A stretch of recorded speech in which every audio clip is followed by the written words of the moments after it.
Hello दोस्तों, स्वागत है आपका हिंदी मीडियम के नंबर 1 चैनल शुभम क्लासेस में। जैसा कि आप जानते हैं, मेरा नाम सुनील चौधरी है और हम लोग अपने इस चैप्टर का कारवा लेके पहुंच गए लेक्चर 10 तक। बेटा बिल्कुल मत घबराइए, न्यूमेरिकल स्टार्ट हो गया है, थ्योरी खत्म हो गई है, 1-2 लेक्चर की बात है, उसके बाद ये चैप्टर खत्म और हम लोग नेक्स्ट चैप्टर पे चलेंगे जिस चैप्टर का नाम है विलेयन। सॉल्यूशन इंग्लिश में कहते हैं, वो बहुत ही मोस्ट इंपॉर्टेंट चैप्टर है। 4 नंबर से इसमें आते हैं, 7 नंबर से आता है उसमें। तो बेटा आप बिल्कुल मत घबराइए। अगर हम लोग बात करें पिछले टॉपिक की, तो पिछले टॉपिक में हम लोगों ने क्या पढ़ा? एससीपी और सीसीपी में अंतर। अब आपको हमने बोला कि एससीपी और सीसीपी का फुल फॉर्म बताना है। बहुत सारे बच्चे जैसे अमित, सुरजीत, संजना और भी बहुत सारे बच्चों ने अपना रिप्लाई दिया। बहुत अच्छा लगा कि वो सारे के सारे बच्चे होमवर्क कर रहे हैं। एससीपी का फुल फॉर्म अगर बताए तो आपको बताया गया था कि हेक्सागोनल क्लोज पैक। अगर हम सीसीपी का फुल फॉर्म बताए तो क्या? Cubic close packed. ये दोनों फुल फॉर्म थे जो हमारे बच्चों ने बहुत अच्छे से किए। और लास्ट टॉपिक जो आपको होमवर्क दिए थे, जो हमारा क्वेश्चन था, कुछ बच्चों के कमेंट्स आए थे कि सर क्वेश्चन को एक बार आप फिर से समझा दीजिएगा, क्वेश्चन हमें बिल्कुल नहीं समझ आया। तो बेटा बिल्कुल आपके लिए हम क्वेश्चन लेके आए हैं, उसी क्वेश्चन को रिपीट, और आप लोगों को बोला था आंसर बताने को। आपको बता दें बहुत सारे बच्चों ने आंसर दिया, जिसमें लगभग काफी लोगों के बच्चों के आंसर सही थे, कुछ लोगों के डाउट्स थे। तो बिल्कुल मत घबराइए, आज की इस वीडियो में हम उनके इस डाउट को जरूर क्लियर करेंगे। इसके पहले हम लोग पिछली क्लास में क्या देखे थे? एससीपी और सीसीपी में अंतर देखा, घनत्व की गणना कि किस प्रकार हम घनत्व की गणना करते हैं। और उसी घनत्व की गणना के केस में एक क्वेश्चन दिया था ये, जिसको हमने इंडिकेट रखा है प्रश्न से। बहुत सारे बच्चों का कमेंट था सर प्रश्न बिल्कुल नहीं समझ आया।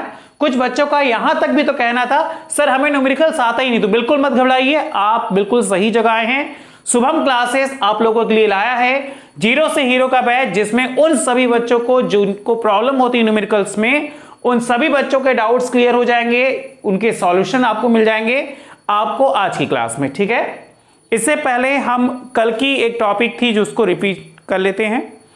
क्या पाया? क्वेश्चन था ये 2016 का क्वेश्चन है कि सिल्वर सीसीपी संरचना बनाता है। सीसीपी मतलब क्यूबिक क्लोज पैक्ट। ठीक है, ये आपको पिछली क्लास में समझा चुके हैं, जिसका अध्ययन करने पर पाया गया कि इसके किनारे की लंबाई, ध्यान दीजिएगा, आपसे कहा जा रहा है कि इसके किनारे की लंबाई दिया है 408 पिकोमीटर। अब याद रखिएगा जो पिकोमीटर है वो 1 पिकोमीटर बराबर 10⁻⁻12 मीटर होता है। ये आपको याद रखना होगा।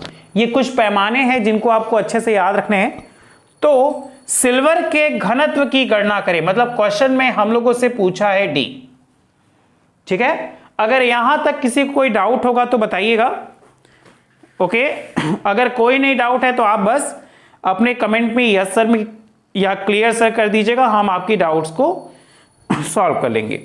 ये 2 होमवर्क थे जो आपने किया, बहुत सारे बच्चों का सही भी है। ये हम लोग का होमवर्क था एससीपी और CCP. SCP hexagonal close pack, cubic close pack structure. आइए हम लोग सॉल्यूशन पे चलते हैं। तो हम लोग को क्या दिया है? प्रश्नानुसार दिया है एजी का सीसीपी, और हमें याद रखना है एजीपी का सीसीपी उसके एफसीसी, याद करिए एफसीसी, सीसीपी, ईईसी, ये सभी के फुल फॉर्म हमने आपको प्रीवियस वीडियो में बताए हैं और आपने अच्छे से किया है। उसके अनुसार यहां पे कितनी हो गई? 4। ये 4 क्या आया? ये अवयवी कणों की संख्या ही, जहां आपको बताए थे कि जो जेड है वो अवयवी कण है जो उसमें मिले होते हैं। तो ये अवयवी कणों की जो संख्या हो गई वो हो गई कितनी? 4। क्वेश्चन के अनुसार दिया है भुजा की लंबाई, जिसको ए से मानते, कितना दिया है? 408.6 पिकोमीटर। अब अभी आपको कुछ देर पहले बता रहे थे कि 1 पिकोमीटर बराबर 10⁻⁻12 मीटर। तो पिकोमीटर हटाकर वहां पे गुणा कर दिया हम लोगों ने 10⁻⁻12 से। और क्वेश्चन में दिया है m, क्योंकि Ag का मान आपको दिया होगा, नहीं दिया होगा तो जरूर लिख लीजिएगा। यहां Ag का मान आपको याद रखना है 108 ग्राम होता है। अगर कोई आपसे पूछे तो याद रखिएगा Ag का मान 108 ग्राम होता है। तो Ag का जो m हो गया वो हो गया 108 ग्राम प्रति मोल। अब हमें निकालना था क्या घनत्व, ये हम लोग को निकालना था। तो हम लोग जानते हैं प्रश्नानुसार फॉर्मूला, पिछली क्लास में फॉर्मूला आपको बताए थे ये कि D = Z/A³ इंटू M/NA, जहां Z पता चल गया 4 है, M यहां पे देखिए 108, उसको कन्वर्ट कर लीजिए। ग्राम को कन्वर्ट करेंगे केजी में तो 10⁻³ आएगा, क्योंकि मेरे बच्चे बहुत अच्छे जानते 1 केजी बराबर 1000 ग्राम या 1 ग्राम बराबर 10⁻³ किग्रा। क्योंकि बड़े से छोटा जाते हैं तो भाग करते हैं, और छोटे से, याद करिए भागा गुणा वाला कॉन्सेप्ट आपके मैथ वाले सर आप बताए होंगे कि जब भी किसी पैमाने में अगर बड़े से छोटा जाते हैं तो गुणा, और छोटे से बड़ा जाते हैं तो क्या करते, भाग करते। तो हमने क्या पाया, A³ A का मान दिया था 408.6 × 10⁻⁻12, तो ये 408.6 × 10⁻⁻- का हो गया होल क्यूब, और 108 × 10⁻³ ये, और Na को आपको बताया था बेटा अवगाद्रो संख्या, इसको तो बोलना नहीं है, ये तो हम लोग याद करिए क्लास 9 से पढ़ रहे हैं। और जब 11th की बात करेंगे तो 11th में पूरी एक टॉपिक थी मोल कॉन्सेप्ट की, जिसमें हम लोगों ने बहुत अच्छे से पढ़ा, ठीक है, क्या, अवगाद्रो संख्या। और फिर आपको बोल दिया कि बेटा अब आप क्या कर लीजिएगा, होमवर्क कर लीजिएगा। तो अगर हम बात करें सॉल्यूशन की तो आप 4 का गुणा कर दीजिए इसमें, तो 4 8 4 8 32 और 4 1 कम 4, मतलब 108 का गुणा 4 में करेंगे तो आ जाएगा कितना, 432 गुणे ऊपर कितना भाई 10⁻³ भागे। अब क्या करिए 408.6 × 10⁻⁻12 का क्या करना है, होल क्यूब, और इसमें गुणा कर देना है 6.022 से, तो आएगा 410/80, कैलकुलेटर से आप कर लीजिएगा, समय थोड़ा बच जाएगा, 5 11 11 0.9 इंटू 12 12 12 12 तिहाई 36 10⁻⁻36 गुणे यहां क्या बचा था 10⁻23। अब 432 गुणे 10⁻⁻3 भागे, अब इसको कन्वर्ट कर लीजिए, क्या 1 2 3 4 5 6 7 8, मतलब 0.1 अंक पर, तो 4.10 गुणे 10⁻⁻8 गुणे 10⁻⁻36 गुणे 10⁻23। अब देखिए फाइनल आंसर आने वाला है क्या, 432 10⁻⁻3 बटे, अब देखिए 36 8 44, 44 में से 23 को क्या करिए घटा दीजिए। दोस्तों अगर आप यूपी बोर्ड के स्टूडेंट हो तो आप सभी के लिए गुड न्यूज़ है। यूपी बोर्ड के स्टूडेंट अक्सर पूछते रहते थे सर हम लोग टेस्ट कहाँ दें, जो चैप्टर्स हम तैयार कर चुके हैं उनका टेस्ट अगर हम देना चाहते हैं तो सर हम कहाँ दें। तो आप सभी के लिए गुड न्यूज़ है, अनअकैडमी आपके लिए लेकर आए यूपी बोर्ड स्टूडेंट के लिए टेस्ट, जहाँ आप बिल्कुल फ्री में अपने सब्जेक्ट का टेस्ट देकर देख सकते हो कि आपका चैप्टर तैयार है या नहीं।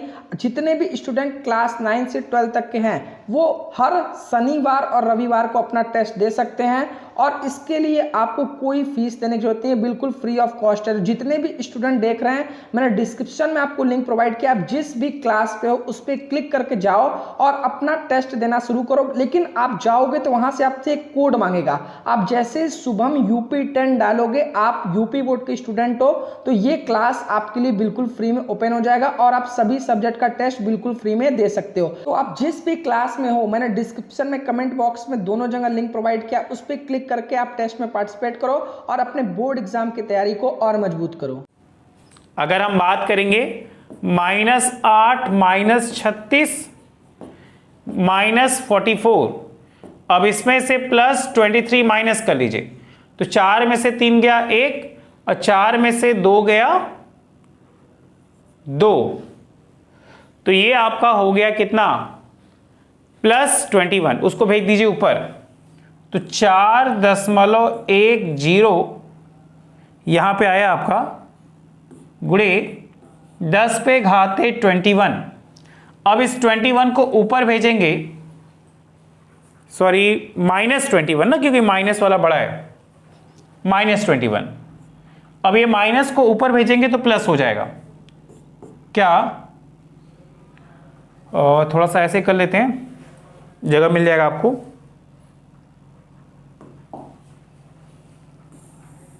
वहां हौच पौच लगेगा।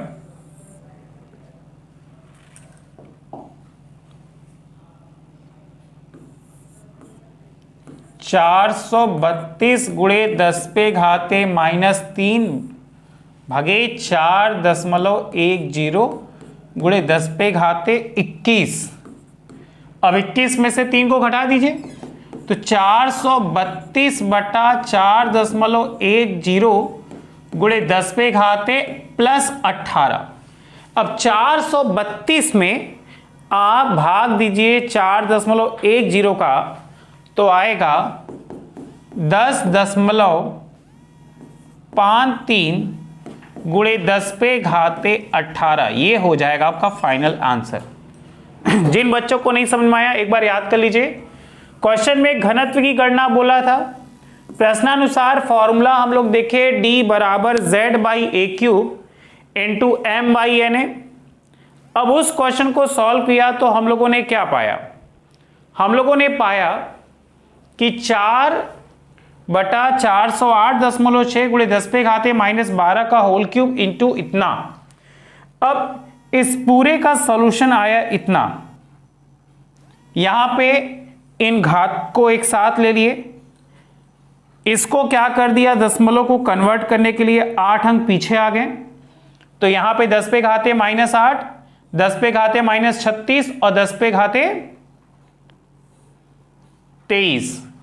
अब 36 8 हो गया आपका 44, 44 + 23, ये आंसर आया -21। हमने रख लिया 432 गुणे 10 पे घाते -3 बटा 4.10 गुणे 10 पे घाते 21। यहां पे 432 गुणे 10 पे घाते -3, इस दोनों को सॉल्व किया तो आया कितना 18। अब 432 बटा 4.10, ये आंसर आया आपका फाइनल। बताइए क्या ये चीजें क्लियर है? अगर न्यूमेरिकल ये वाला क्लियर होगा तो आपने वीडियो में सिर्फ यस सर करके आंसर दीजिएगा, हम समझ जाएंगे।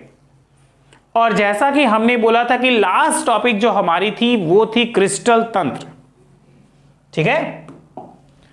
अगर हम बात करें क्रिस्टल तंत्र की तो आपको याद रखना है क्रिस्टल तंत्र है क्या। ऑब्जर्व करिए बेटा, हम लोग क्या पढ़ रहे हैं, इकाई शेल पढ़ रहे हैं, ठीक है। तो आपको लिखना है इकाई सेल के पैरामीटर के आधार पर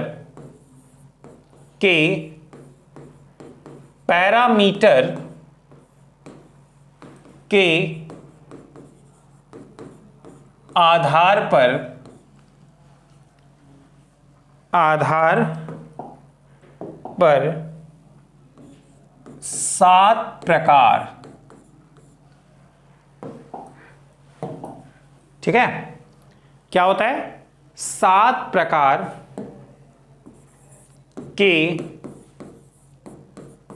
क्रिस्टल तंत्र क्रिस्टल तंत्र बनते हैं। अगर एग्जामिनर आपसे पूछे कि उन तंत्रों के नाम बताइए जो 7 प्रकार में आते हैं, तो सबसे पहला होता है घनीय, दूसरा द्विसमलंबाच, याद करिए, पहला घनीय, दूसरा द्विसमलंबाच, तीसरा विषमलंबाच, विषम लंबाच। बेटा आप बिल्कुल मत घबराइए, बस ये हमारी लास्ट टॉपिक है, इसके बाद ये चैप्टर बिल्कुल खत्म हो जाएगा, हम लोग नए चैप्टर पे चलेंगे। बिल्कुल ये बस थोड़ी सी टॉपिक और बची है, देख लीजिएगा। देखिए सबसे पहला घनीय, दूसरा द्विसमलंबाच, उसके बाद विषम लंबाच और तीसरा एक नताज, एक नताज। जल्दी जल्दी। उसके बाद पांचवे की बात करेंगे तो पांचवा त्रिनताज, त्रिनताज। छठवें की बात करिए तो छठवां है षटकोणीय, और सातवां हमारा है त्रिकोणीय। इससे ज्यादा आपके सिलेबस में नहीं आता। आपसे पूछा जाएगा कि क्रिस्टल तंत्र कितने प्रकार के होते हैं, तो याद रखिएगा क्रिस्टल तंत्र जो है वो 7 प्रकार के होते हैं। अब एग्जामिनर पूछेगा वो 7 प्रकार के नाम बताइए, तो 7 प्रकार के नाम हमने बोर्ड पे लिख रखे हैं, आप इसको समझिए। उन 7 प्रकार में क्या है? घनीय, द्विसमलंबाच, विषमलंबाच, एक नताज, त्रिनताज, षटकोणीय और त्रिकोणीय। बेटा इसको जल्दी से कॉपी कर लीजिए, जितनी जल्दी कॉपी करेंगे उतनी जल्दी क्लियर होगा। और हम लोग बिल्कुल फाइनल टच पे आ गए, ये चैप्टर बिल्कुल खत्म होने वाला है। उसके बाद हम लोग 2-4 न्यूमेरिकल लगाकर फिर हम लोग चल जाएंगे नेक्स्ट क्लास, नेक्स्ट चैप्टर पे, ठीक है। चलिए तो हम लोग बारी बारी पहले सबके बारे में डिस्कस कर लेते हैं, आखिर ये है क्या।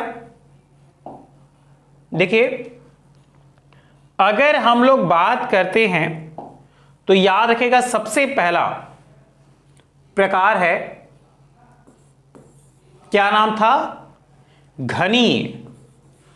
अगर घनी की संरचना देखी जाए तो उस संरचना के आधार पर हमने पाया A = B = C, और उनके बीच जो कोण हुए अल्फा, बीटा, गामा, उन कोणों के आधार पर उनमें जो कोण की डिग्री बनी वो बनी क्या? 90 डिग्री। क्या बनी भाई? 90 डिग्री। अब एग्जामिनर हमसे पूछेगा कि इसकी संरचना और क्या बताइए एग्जाम्पल। तो संरचना की बात करेंगे तो संरचना में हम लोगों ने पाया कि उसकी संरचना में सबसे पहले क्यूबिक की संरचना बनाते।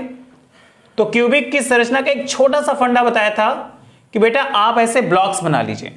अगर ऐसे ब्लॉक्स करके आप बनाएंगे तो बिल्कुल आपके दिमाग में बहुत अच्छे से आ जाएगा, ठीक है। अगर ये ब्लॉक्स आप बनाएंगे तो ये ब्लॉक्स आपके दिमाग में बहुत अच्छे से बैठेगा।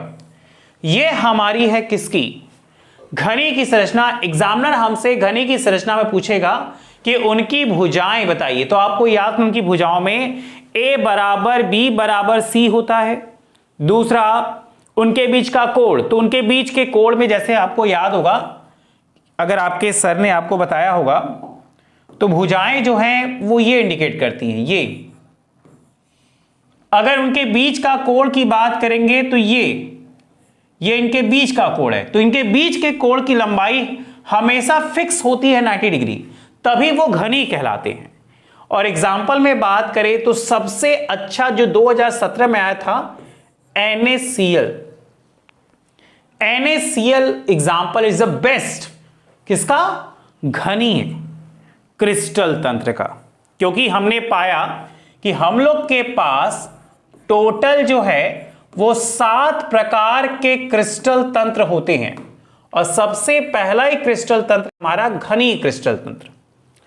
अगर हम दूसरे की बात करें तो दूसरा है द्विसम लंबाच क्या क्रिस्टल तंत्र। एकदम ध्यान से देखिए, अगर कोई डाउट होगा तो बताइएगा बेटा। क्रिस्टल तंत्र, अगर हम इस तंत्र की बात करें तो इसमें याद रखें कि A तो बराबर होता है B के, मतलब इंग्लिश वाले अगर बच्चे हैं तो A equal to B, but B is not equal to C। इसको याद कर लीजिएगा, A और B तो बराबर होते हैं लेकिन B C के बराबर नहीं होता। लेकिन इनके बीच का भी जो कोण होता है कौन सा, alpha is equal to beta is equal to gamma, यह भी क्या होता है 90 डिग्री का होता है। और सबसे ज्यादा जो एग्जाम्पल हम लोग को याद रखने वो आता है टिन ऑक्साइड SnO2 और टाइटेनियम ऑक्साइड। ये 2016 2018 में आया हुआ क्वेश्चन है। अब सवाल होता है कि सर इसमें फिगर कैसा होगा, तो अगर इसके फिगर की बात करेंगे तो आप ऑब्जर्व रखिएगा, इसका जो फिगर होता है वो बिल्कुल क्यूबिक साइड्स, थोड़े से ब्लॉक्स आप बड़े बनाइएगा। अगर आप ब्लॉक्स बड़े बनाएंगे तो आपको बिल्कुल बहुत अच्छे समझ में आएगा। लेकिन संरचनाएं अगर आप नहीं बनाना सीखेंगे तो सारी संरचनाओं में आप अंतर नहीं कर पाएंगे और आपको लगेगा कि सभी संरचनाएं एक समान है। ठीक है, ये हमारा क्या है भाई, द्विसमलंबाच। चलिए, जैसा कि 7 प्रकार बताएं तो प्रकार नंबर 3 पे आते हैं। अब द्विसम हो गया तो हम चलेंगे विषम पे। ठीक है, क्योंकि सम के बाद विषम आता है। तो क्या हो गया भाई, विषम लंबाच। अगर हम विषम लंबाच क्रिस्टल तंत्र की बात करेंगे तो आपको याद रखना है यहां पे A जो है is not equal to B, B is not equal to C, मतलब A B के बराबर नहीं है और ना ही B C के बराबर है। लेकिन इनके बीच का जो कोण है अल्फा बीटा और गामा, ये अभी भी क्या है 90 डिग्री के ही बनेंगे। और इनके एग्जाम्पल की बात करें तो बहुत ही पॉपुलर एग्जाम्पल है, आप याद रखिएगा, नाम तो सुना ही होगा, गंधक है ना, और बेरियम सल्फेट BaSO4। ठीक है, चलिए अगर हम बात करें इनके टर्न की तो इसमें बहुत ही, देखिएगा फिगर कैसा बनेगा, थोड़ा सा अटपटा सा लगेगा आपको, लेकिन कोशिश कीजिएगा आप भी फिगर बेटा बिल्कुल ऐसे ही बनाएगा। अगर ऐसे ही फिगर बनाएंगे तभी आपको समझ में आएगा, वरना आपको कुछ भी नहीं आने वाला, बता दे रहे हैं। फिगर को अच्छे से ऑब्जर्व करिएगा क्योंकि एग्जामिनर आपसे फिगर के लिए कॉल करेगा और अगर आप फिगर बहुत अच्छा बनाएंगे तो आप इन सभी क्रिस्टल तंत्र को अच्छे से देख पाएंगे। तो अभी इसमें 3 हमने देखा, घनी क्रिस्टल तंत्र, द्विसमलंबाच क्रिस्टल तंत्र और विषम क्रिस्टल तंत्र। ठीक है, आइए आगे चलते हैं। अगर हम बात करें अपने चौथे की तो चौथा कहलाता है क्या, एक नताज क्रिस्टल तंत्र। क्या हो गया भाई, एक नताज क्रिस्टल तंत्र। अगर इस क्रिस्टल तंत्र को देखा जाए तो आपको याद रखना है सेम कंडीशन, क्या, A equal to not B, B equal to not C, मतलब A ना तो B के बराबर है और ना ही B जो है वो C के बराबर। उनकी जो भुजाएं हैं, भुजाओं को याद रखिएगा, लेकिन इनके बीच का जो कोण अल्फा और बीटा तो 90 डिग्री के बनेंगे, लेकिन जब बात होगी गामा की, ठीक है, बात होगी क्या, गामा, तो is not equal to 90 degree. समझ में आया? एग्जाम्पल अगर एग्जामिनर पूछे तो एग्जामिनर याद रखिएगा जो हम लोग के एग्जाम में आए हुए हैं, Na2SO4.10H2O। बहुत इजी एग्जाम्पल है, आप बहुत अच्छे समझा सकते हैं, बहुत अच्छे से एग्जामिनर को बता सकते हैं। ऑब्जर्व करिए इनके फिगर्स को। फिगर ये बहुत ही अच्छा है एक नताज का। थोड़ा सा अटपटा आपको लगेगा क्योंकि आपको लगेगा कि लगभग सभी जो फिगर्स है वो एक ही जैसे, लेकिन उनमें बस थोड़ा थोड़ा अंतर है। उन थोड़े थोड़े अंतरों को आपको समझना है कि वो अंतर कैसे है। ठीक है, चलिए हम आते हैं पांचवें पे। बस 7 है, पांचवें पहुंच गए। अगर हम एक नताज की बात करें तो एक नताज में क्या ए बी के बराबर नहीं है, न ही अल्फा बीटा के कोण 90 है, लेकिन गामा का कोण 90 डिग्री नहीं है। इसमें एक एग्जांपल ले लिया Na2SO4.10H2O। पांचवा कह रहे हैं त्रिनताज। अगर हम त्रिनताज की बात करें तो same condition A equal to not B. बेटा ये सभी के सभी एमसीक्यू में पूछे जाते हैं, और जैसा कि हमारे स्मार्ट बच्चे हैं जानते हैं कि इस बार हमारे एमसीक्यू बेस्ड क्वेश्चन ही आएंगे। ठीक है, तो A equal to B is not equal to C त्रिनताज में। और हमें इसमें याद रखना है कि ना तो अल्फा बीटा के बराबर है और ना तो बीटा किसके बराबर है, गामा के, और इनके बीच का जो कोण है वो भी 90 डिग्री के बराबर नहीं है। अगर हम उदाहरण की बात करें तो बहुत पॉपुलर आता है K2Cr2O7 लिखा होगा और H3BO4। H3BO3 भी चलेगा, H3BO4 भी चलेगा, किसी को भी ले लीजिए, सब है, कोई दिक्कत नहीं है। और इनका फिगर जो है उसको ऑब्जर्व करिए। अगर कोई डाउट होगा फिगर में तो बताइएगा, हम फिगर को नेक्स्ट पीरियड में एक बार फिर से समझा देंगे। फिगर आपको थोड़ा सा अटपटा लगेगा, लेकिन अगर फिगर आप समझ गए तो आपको किसी प्रकार का डाउट्स नहीं होगा। ठीक, पांचवा ये हो गया। छठवें की बात करें तो देखिए छठवां बहुत इजी है, नामी में है षटकोणीय।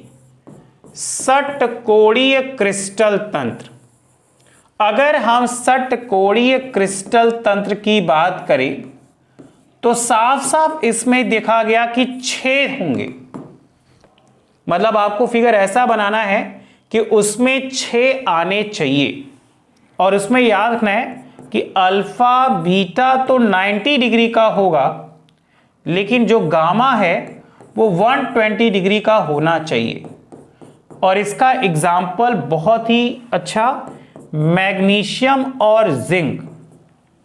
षटकोणी होने का मतलब 6 कोण होने चाहिए। मतलब ऐसे बना लीजिए भाई, बहुत इजी। अब यहां से 6 कोण ऐसे दिखा दीजिए। ठीक, इनको बैलेंस करने के लिए 2 कोण नीचे भी बना दीजिए। अब उसके बाद इनको मर्ज कर दीजिए।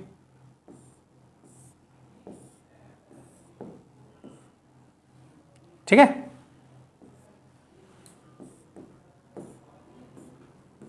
ये हो गया षटकोणी। और लास्ट है हमारा 7वां त्रिकोणीय। नाम में त्रिकोणीय क्या, क्रिस्टल तंत्र। तो टोटल हो गए हमारे 3 क्रिस्टल तंत्र, जिसमें A, B और C तीनों आपस में बराबर हैं, अल्फा, बीटा और गामा का कोण 90 डिग्री है। एग्जाम्पल की बात करें तो याद रखिएगा HGS ये एक अयस्क है जिसे सिनेबार के नाम से जानते, ठीक। और एक और बता दें CaCO3 जिसको मार्बल कहा जाता है, ये भी मेरे बच्चे बहुत अच्छे से जानते हैं। अगर हम त्रिकोणी की बात करें तो जो त्रिकोणी का स्ट्रक्चर बनता है उसको ऑब्जर्व करिएगा। त्रिकोणी नाम में ही 3 कोण, मतलब हमें ऐसी संरचना बनानी है जिसमें 3 कोण बने। अगर ये 3 कोण बन रहे हैं तो ये हमारी संरचना जो हो गई वो त्रिकोणी हो गई। बताइए, तो टोटल हम लोगों ने देखा 7, अभी आपको बताया ना कि क्रिस्टल तंत्र क्या है, तो इकाई सेल पैरामीटर के आधार पर 7 प्रकार के हैं। घनीय, द्विसमलंबाच, विषमलंबाच, एकनताच, त्रिनताच, षटकोणी और त्रिकोणी। जिस पे डबल होगा वो इंपॉर्टेंट है बहुत, वो अक्सर हम लोग एग्जाम में पूछ लिया जाता है। कौन? 3, घनीय, षटकोणी और त्रिकोणी, ये बहुत ही ज्यादा इंपॉर्टेंट है। आइए एक बार इनके फिगर को देखा जाए। अगर हम बात करेंगे इधर तो घनी की संरचना देखिए ऐसी बनती है। ये हमारी घन है जिसमें ABC, अल्फा, बीटा, गामा ऐसे होते हैं। उसके बाद द्विसमलंबाच की ये है, उसके बाद विषम लंबाच का ये है। बिल्कुल ऑब्जर्व करिए बहुत ध्यान से, अगर कोई डाउट होगा तो बताइएगा। एक नताच, क्रिस्टल तंत्र, त्रिनताच, षटकोणी और त्रिकोणी, इनको एक बार देख लीजिए, अपनी कॉपी में जरूर बनाइएगा। ये जो छोटे छोटे इंपॉर्टेंट पॉइंट बीच में लिखवाएं जिनको बेसिकली हम कहते हैं ये फंडा होते हैं और आपके MCQ क्वेश्चन में यही पूछे जाएंगे। तो कोशिश कीजिएगा इनको बहुत अच्छे से याद करिएगा, क्योंकि मेरे बच्चे जानते हैं कि MCQ में फिगर तो बनाने नहीं आएगा लेकिन ये बहुत पूछ सकता है। तो ये वो फंडा है जिसको आप समझ जाइए और इसको अपनी कॉपी में जरूर नोट करिएगा, क्योंकि जितनी ज्यादा कॉपी में नोट करेंगे उतना जल्दी क्लियर होगा और उतनी ही जल्दी हम लोग और आगे चलेंगे। ओके, तो चलिए आइए हम लोग चलते हैं अपनी नेक्स्ट टॉपिक पे। ये थोड़ा सा थ्योरेटी बेस्ड है, इसके बाद ही कुछ न्यूमेरिकल्स हैं और उन न्यूमेरिकल के बाद ये चैप्टर हो जाएगा खत्म। क्या पाया? ठोसों की परावैधुता, बहुत ही मोस्ट इंपॉर्टेंट है। ठोसों की परावैधुता। देखिए हम लोग जिस चैप्टर में है उस चैप्टर का नाम है ठोस अवस्था। तो हम लोगों ने जाना ठोस अवस्था होता क्या है, उसमें कण क्या क्या होते हैं, उनमें प्रकार क्या क्या होते हैं, उनमें गुणधर्म क्या क्या होते हैं, उनका यूज क्या क्या होता है, और उसी के आधार पर हम लोग पहुंच गए यहां तक जो आया ठोसों की परावैधुता। मतलब इसको कहा जाता है पायरो इलेक्ट्रिसिटी।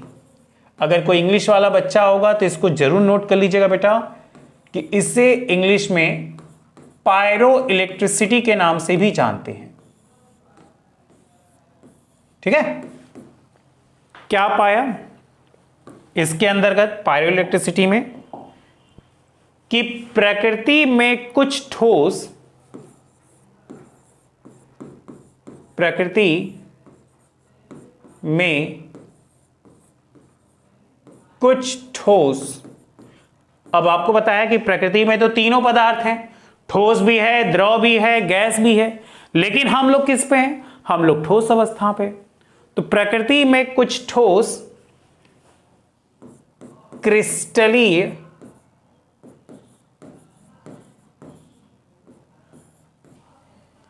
गर्म करने पर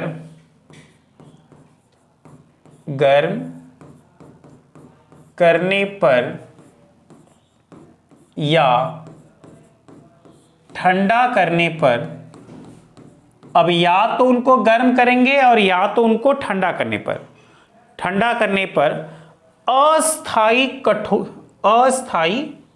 वोल्टता, अस्थाई वोल्टता वोल्टता उत्पन्न करते हैं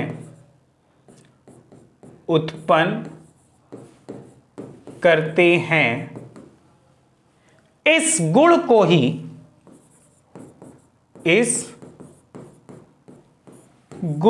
ही क्या कहते हैं? परावैद्युता या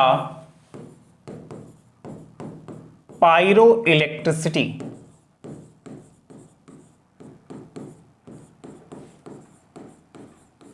कहा जाता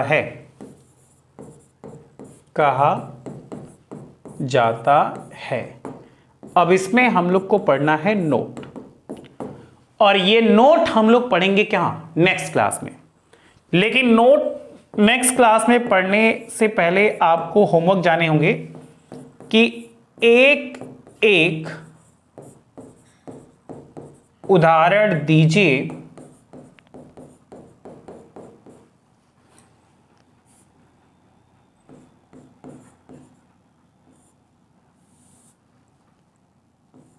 ठीक है, एक एक उदाहरण दीजिए 7 क्रिस्टल तंत्र के।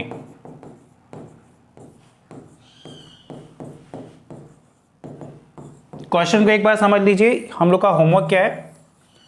हम लोग का होमवर्क है एक एक एग्जाम्पल देना है 7 क्रिस्टल तंत्र के। और आज की क्लास खत्म करने से पहले एक छोटा सा रिवीजन कर लेते हैं कि आज की क्लास हम लोग कहां से स्टार्ट किए थे। देखिए, आज की क्लास हम लोग स्टार्ट किए थे अपने लेक्चर 9 के, है ना? ये सभी पार्ट लेक्चर 9 का था। अपने लेक्चर 9 के अधूरे टॉपिक से जिसको आज हम लोगों ने पूरा किया। लेक्चर 9 में हम लोगों ने एससीपी और सीसीपी में अंतर देखा, घनत्व की गणना का फॉर्मूला देखा, और आपसे बोला कि फॉर्मूले के लिए क्या करिएगा, कॉपी बना लीजिएगा या चार्ट पेपर बना लीजिएगा, उस पर जरूर लिखिएगा। उसके बाद हम लोगों ने ये क्वेश्चन सॉल्व किया था जो 2016 का था। क्वेश्चन था सिल्वर सीसीपी संरचना बनाता है जिसका अध्ययन करने पर पाया गया कि इसके किनारों की लंबाई इतनी और उसके घनत्व की गणना करिए। कुछ बच्चों का क्वेश्चन था सर हम लोग को नहीं आया, तो उन्हीं लोगों के लिए आज हम ये फिर से लिए थे।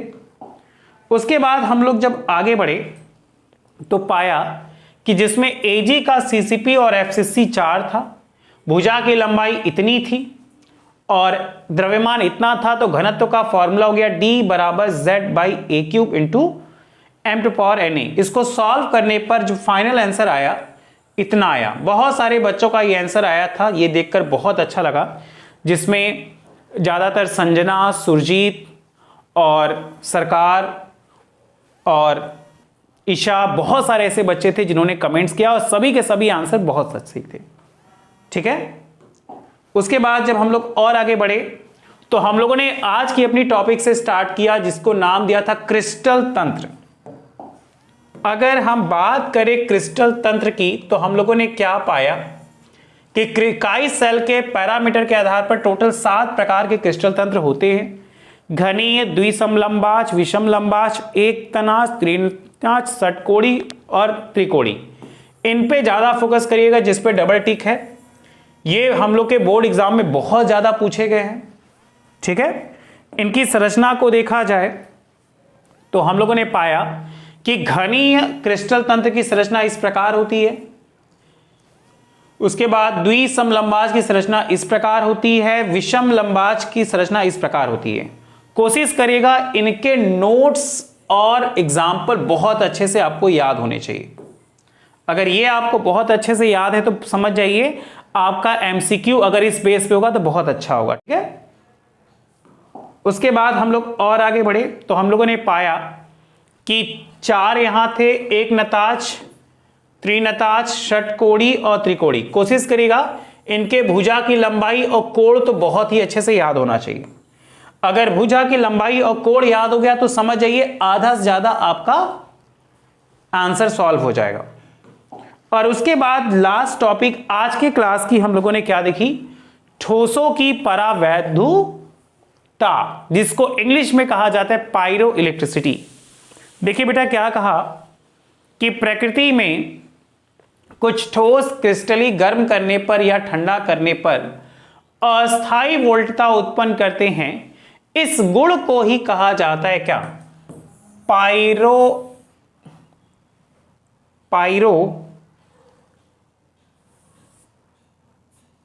क्या कहा गया? पायरो वैधुता कहते हैं, ठीक है, या पायरो इलेक्ट्रिसिटी कहा जाता है ना। याद हो गया? अगर कोई डाउट है तो बताइएगा, अपने कमेंट बॉक्स में जरूर कमेंट करिएगा। आप बिल्कुल मत घबराइए, जैसे ही चैप्टर खत्म होगा डिस्क्रिप्शन बॉक्स में हम आपको नोट्स, एमसीक्यू, कुछ शॉर्ट क्वेश्चन देंगे जिनको आप बहुत अच्छे से कर सकेंगे। और आज का होमवर्क है एक एक एग्जाम्पल देना है सातों क्रिस्टल तंत्र के। अगर ये आप दे देंगे तो बहुत अच्छा है, नेक्स्ट क्लास में हम लोग एक्सप्लेन कर लेंगे, ठीक है। चलिए आज के लिए इतना है, thank you so much, bye bye, love you.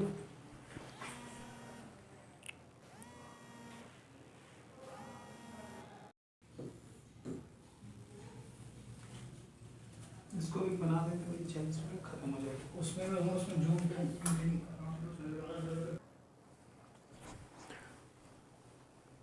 Hello दोस्तों, स्वागत है आपका हिंदी मीडियम के नंबर 1 चैनल शुभम क्लासेस में। जैसा कि आज हम लोग अपने लास्ट टॉपिक पे पहुंच चुके हैं। आज की क्लास हमारी इस चैप्टर की लास्ट टॉपिक है, इसके बाद ये चैप्टर हो जाएगा फिनिश्ड। कुछ न्यूमेरिकल्स भी हम लेके आए हैं जो आपको एग्जाम में बहुत ज्यादा हेल्प करेंगे, आपको अच्छे से एग्जाम पास करने में। तो बहुत सारे बच्चों का डाउट था, सर न्यूमेरिकल फॉर्मूला जरूर कराएगा। तो बिल्कुल बच्चों, आप लोगों के लिए हम यहां पे न्यूमेरिकल और फॉर्मूला वाला लास्ट टॉपिक लेकर आएंगे, स्पेशली न्यूमेरिकल्स के लिए है। आप अपने चैप्टर में बहुत सारे ऐसे होंगे टॉपिक जिनको आप सॉल्व करिएगा। आपके उन सभी टॉपिकों में से जो बहुत इंपॉर्टेंट क्वेश्चंस है, जो आपके बोर्ड एग्जाम में कई बार आ चुके हैं, हम उन न्यूमेरिकल्स को भी लेके आए हैं। अगर आप मेरा लास्ट वीडियो देखे होंगे लेक्चर 10, तो उस लेक्चर 10 में हम लोगों ने पढ़ा प्रश्न उत्तर, याद करिए, एजी वाला वो देखा था। क्रिस्टल तंत्र क्या है, तो आपको बताया टोटल 7 क्रिस्टल तंत्र है। और बहुत सारे बच्चों ने सातों के उदाहरण बहुत अच्छे से दिए। ये देखकर मुझे बहुत अच्छा लगा कि हम लोग अपने फाइनल टच पे आ गए। बहुत लोग बच्चों ने कॉपी भी दिखाया, कॉपी भी बना चुके हैं, तो बिल्कुल बहुत अच्छा लगा। और बाकी जो बच्चे कनेक्ट है, जैसे संजना है, अतुल है और अमित है, सुरजीत है, बहुत सारे ऐसे नाम हैं जो हमको भी याद नहीं है, लेकिन हमारे बच्चे हमेशा क्लासेस देखते हैं, ये बहुत अच्छा लगता है। और लास्ट टॉपिक हम लोग की थी परावैधुता, जिसे इंग्लिश में पायरो इलेक्ट्रिसिटी के नाम से भी जानते हैं। याद करिए, लास्ट हेडिंग हमने नोट पे छोड़ा था और आपको बताया था कि नेक्स्ट आज के इस लास्ट चैप्टर में हम लोग इसके नोट्स का जरूर बताएंगे। ये आज की हमारी लास्ट लेक्चर है। इसके बाद हम लोग बिल्कुल नए चैप्टर पे आ जाएंगे जिसका नाम है विलयन। तो कोशिश करिएगा जो भी विलयन के टॉपिक होगी उनको आप देखिएगा, समझिएगा। अगर कोई डाउट होगी तो मुझे बताइएगा जरूर, हम आपके डाउट्स का वेट कर रहे हैं। ओके, चलिए आइए नोट को देखा जाए। नोट क्या है, नोट को समझिए कि नोट है कि ग्रीक भाषा, याद करिए, ग्रीक भाषा में जो पायरो का तात्पर्य है उसका मतलब है आग से। और आग आप जानते हैं विद्युत उत्पन्न की जाती है, आग से भी विद्युत उत्पन्न होता है कि नहीं। याद करिए, जो थर्मो इलेक्ट्रिसिटी है वो इन्हीं के टेम्परेचर पे तो बनाया जाता है, ठीक। और वैद्युत, याद रखना है कि वैद्युत परावैधुता अस्थायी होती है, जबकि तापीय परावैधुता स्थायी होती है। ओके, इसको याद कर लीजिए। ये 2015 का क्वेश्चन था, एमसीक्यू का क्वेश्चन है कि वैद्युत परावैधुता क्या होती है। तो याद रखिएगा कि वैद्युत परावैधुता अस्थायी होती है, जबकि तापीय परावैधुता स्थायी होती है। ये एमसीक्यू का क्वेश्चन है। अगर आपके पास पी बहादुर की बुक होगी तो उस पी बहादुर के बुक में आप देखिएगा बेटा, बिल्कुल ये टॉपिक दिया गया है, आप लोग उसको बहुत अच्छे से तैयार कर लीजिएगा, ठीक है। और सवाल ये होता है कि सर आखिर हम इसको क्यों पढ़ रहे हैं, क्या इसका कहीं यूज है? तो बिल्कुल बेटा, बिना यूज के हम किसी भी चीज को नहीं पढ़ते। हम लोग के एग्जाम में आ रहे हैं तो भी हम लोग पढ़ रहे हैं और दैनिक जीवन में यूज भी करते हैं। क्या है कि परावैद्युता का मुख्य उपयोग ट्रांजिस्टर के फैब्रिकेशन मतलब प्रवर्धन, उसको प्रमोट करने में किया जाता है। अब ये बात तो हम वो भूल ही नहीं सकते कि मेरे बच्चों को ट्रांजिस्टर नहीं आएगा, मेरे बच्चे बहुत अच्छे से जानते हैं, है ना। तो ग्रीक भाषा में पायरो का तात्पर्य आग से उत्पन्न विद्युत से है। वैद्युत परावैद्युता अस्थायी होती है जबकि तापीय परावैद्युता स्थायी होती है। परावैद्युता का मुख्य उपयोग ट्रांजिस्टर के फैब्रिकेशन में, ठीक, ट्रांजिस्टर के फैब्रिकेशन में किया जाता है। अगर पूछा जाए कहां किया जाता है तो फैब्रिकेशन में।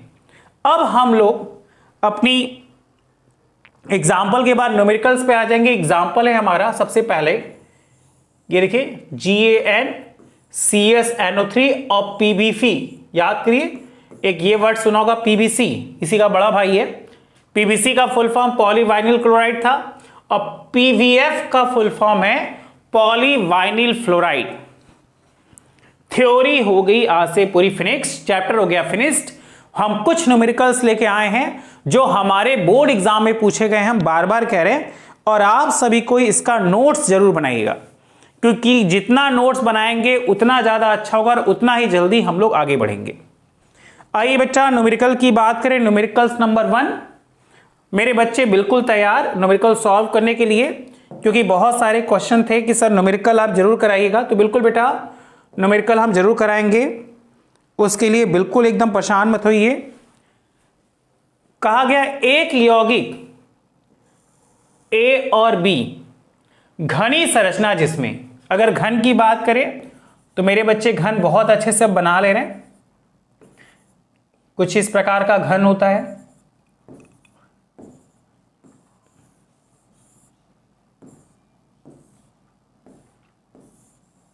ठीक।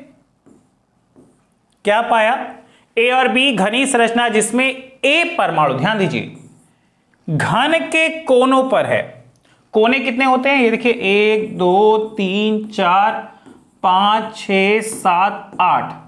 A जो है वो यहां पे है, जैसा अगर इंडिकेट कर दे ऐसे A A A A A A A और A। और क्या कहा कि B परमाणु फलक पर स्थित है। फलक होते कितने? 6। जैसे यहां ये B है, B है, B है, B है, B है, 6 हो गए।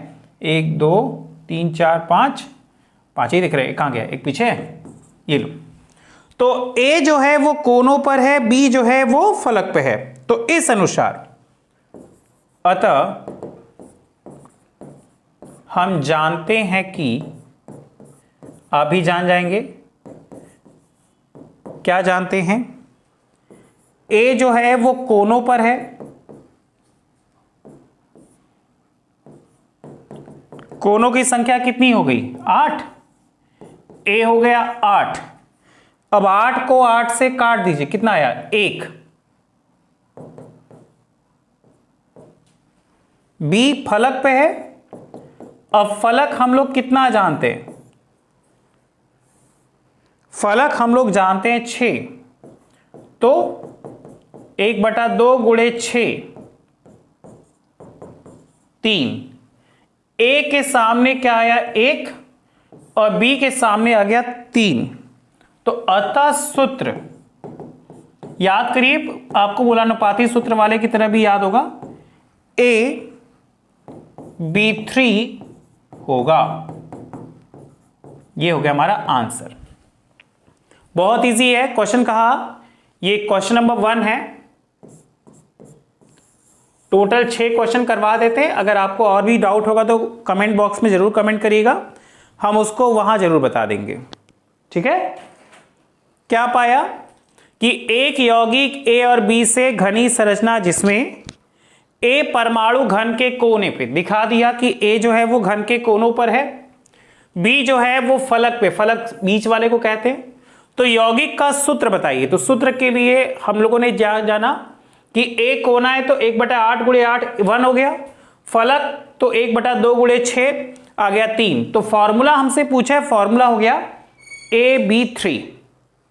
ओके, एकदम क्लियर। अगर आपको क्लियर है तो बस सीधा कमेंट बॉक्स में आप एक लाइन लिखिएगा, क्लियर है सर। आइए क्वेश्चन नंबर 2 पे चला जाए।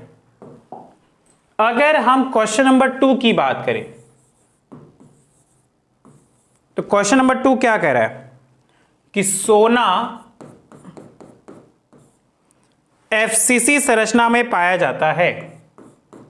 ये याद भी कर लीजिएगा, सोना FCC संरचना में, आपको याद करिए FCC, CCP, SCP ये सभी के फुल फॉर्म लिखवा दिए, उसको जरूर याद कर लीजिएगा कि सोना FCC संरचना में पाया जाता है, में पाया जाता है। इसके कोर की लंबाई, इसके कोर की लंबाई, बेटा ये कोर वाला जरूर याद रखिएगा, कोर की लंबाई ज्ञात कीजिए। ओ, इस टाइप के 3-4 क्वेश्चन आपके अपने बुक में मिल जाएंगे, बुक्स के भी मैच करिएगा। जरूरी नहीं कि सेम टू सेम क्वेश्चन मिलेगा, लेकिन टाइप यही मिलेगा, टाइप दूसरा नहीं मिलेगा, ठीक है ना। कि सोना FCC संरचना में पाया जाता है, इसके कोर की लंबाई ज्ञात करना है। यदि सोने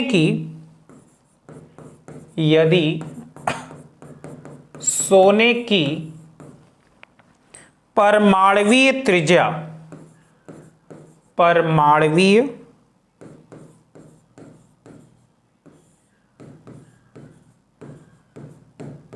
त्रिज्या 0.144 नैनोमीटर है। क्वेश्चन को समझिए, क्वेश्चन क्या कह रहा है। क्वेश्चन कह रहा है कि सोना FCC संरचना में पाया जाता है, इसके एक कोर की जो लंबाई है वो ज्ञात कीजिए। यदि सोने की परमाणु त्रिज्या इतनी है, बेटा आपको बता दे कि ये हमारा सॉल्यूशन क्वेश्चन नंबर 2 है, और हम आपको टोटल 6 क्वेश्चन से ज्यादा बताएंगे। आप अपनी बुक में ये 6 टाइप को पढ़कर अपने बुक में जितने भी 22-23 क्वेश्चन है वो सबको आप लगा लीजिएगा, क्योंकि बेटा पूरे 22-23 क्वेश्चन यहां पे लगाना पॉसिबल नहीं है बेटा, क्योंकि हम लोग ऑनलाइन है तो हमारी भी कुछ लिमिटेशन है। लेकिन आपको बता रहे ये 6 टाइप के जो क्वेश्चन हैं वो आपको एग्जाम में बहुत अच्छा बेनिफिट्स देंगे, और जो भी आपके क्वेश्चन के टाइप्स हैं उनको बताइएगा। और अगर आपको लगे कि किसी प्रकार का कोई प्रॉब्लम हो रहा है, नहीं आ रहा है, तो प्लीज मुझे बताइएगा कमेंट बॉक्स में, हम आपके उन सभी कमेंट का जरूर रिप्लाई करेंगे, जैसा कि बहुत सारे बच्चे कमेंट कर रहे हैं। और एक और बता दें कि आप एक ही कमेंट को अगर 10 बार भेज देंगे तो बेटा अगर बताइए 10 पे हम कैसे रिप्लाई देंगे। आप एक बार रिप्लाई करिए, हम वहां पे एक कमेंट कर देंगे। लेकिन अगर आप 10 रिप्लाई एक ही क्वेश्चन करेंगे तो आपके चक्कर में किसी का भी कमेंट छूट जाएगा और हम कमेंट नहीं कर पाएंगे, ठीक है। तो चलिए हम अपने सॉल्यूशन पे चलते हैं। सॉल्यूशन देखिए क्या कह रहा है। सबसे पहले किसी भी न्यूमेरिकल को सॉल्व करने के लिए 2 चीज पूछिए, what have you given and what have you want. Question में क्या दिया है और क्या निकालना है। अगर हम क्वेश्चन में देने की बात करें तो देखिए दिया है, क्या दिया है भाई, त्रिज्या दी है। क्या त्रिज्या को R से दिखाते हैं। क्या दिया है कि परमाणु त्रिज्या कितनी है भाई, 0.144 nm। nm को कहते हैं नैनोमीटर, और मेरे बच्चे बहुत अच्छे जानते हैं कि 1 नैनोमीटर बराबर 10⁻⁻⁹ मीटर। यह पैमाना है, आप इसको याद कर लीजिएगा, इतना होता है। और हमसे पूछा क्या है, पहले इसको कन्वर्ट कर लीजिए। 0. देखिए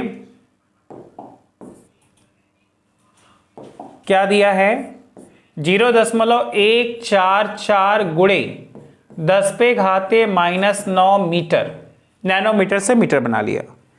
हमसे पूछा है कोर की लंबाई, कोर की लंबाई आपसे पूछा है, तो उसके जगह क्वेश्चन मार्क कर लीजिए। अब फॉर्मूला याद रखना चाहिए आपको, क्या है, A इक्वल टू 2√2r, ये फॉर्मूला आपको याद होना चाहिए। कोर की लंबाई का फॉर्मूला है A इक्वल टू 2√2r। अब जैसा कि फॉर्मूले के अनुसार कह रहा है 2, तो हम भाई 2 को 2 ही रहने दो, नो डाउट। लेकिन अगर हम बात करें √2 की, तो √2 की वैल्यू आपको बहुत अच्छे से याद होनी चाहिए, और √2 की वैल्यू मेरे बच्चे जानते हैं, है कि नहीं? जानते तो हैं ही आप, अब तो बहुत कुछ जानते हैं। आर की वैल्यू पता कर लीजिए, 0.144 गुणे 10 पे घाते -9। अब क्या करिए, 2 का इसमें गुणा कर दीजिए।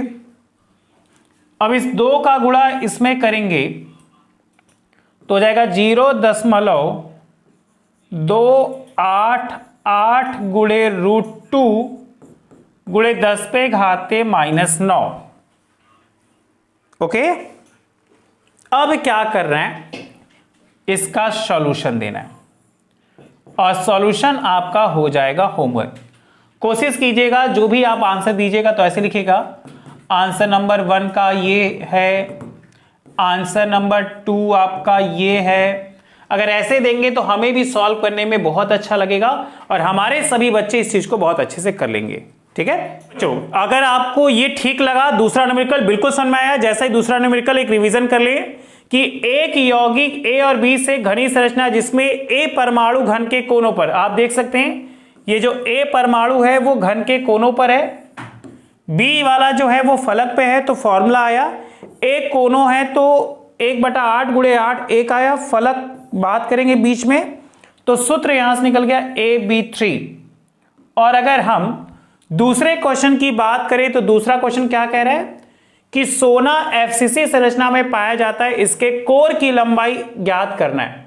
यदि सोने की परमाणविक त्रिज्या इतनी है तो दिया है कि त्रिज्या हम लोग को दिया है 0.144 nm, पैमाना 1 नैनोमीटर में 10 पे घाते -9 मीटर, कोर की लंबाई आपको बतानी है, तो फॉर्मूला हो गया A√2r। बेटा कोशिश कीजिएगा कि जिसको जल्दी से नोट कर लीजिएगा, आज 1 घंटे की क्लास हो गई है, तो नेक्स्ट डे हम क्या करेंगे, 4 ऐसे न्यूमेरिकल बताएंगे जो 100% आपके बोर्ड एग्जाम में आने वाले हैं, और आपको बता दें 99% तो बिल्कुल से बिल्कुल क्लियर हो जाएगा। ठीक है, तो A√2r है, ये 2√2 है, फॉर्मूले में निकालने के बाद ये आपका हो जाएगा होमवर्क।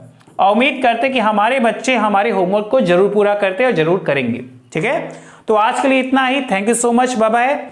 आप अपना आंसर ऐसे करके दीजिएगा, ये आंसर नंबर 2 है सर, ये आपका होमवर्क था। ठीक है, और कल की क्लास आप बिल्कुल मत छोड़िएगा, कल जो है हम 4 ऐसे न्यूमेरिकल लेंगे जो आपको 0 से हीरो बना देंगे। जैसा कि मेरा बैच है 0 से हीरो, ये हमारे बोर्ड एग्जाम में जरूर आएंगे। ठीक है, चलो thank you so much, bye bye, आज के लिए इतना ही।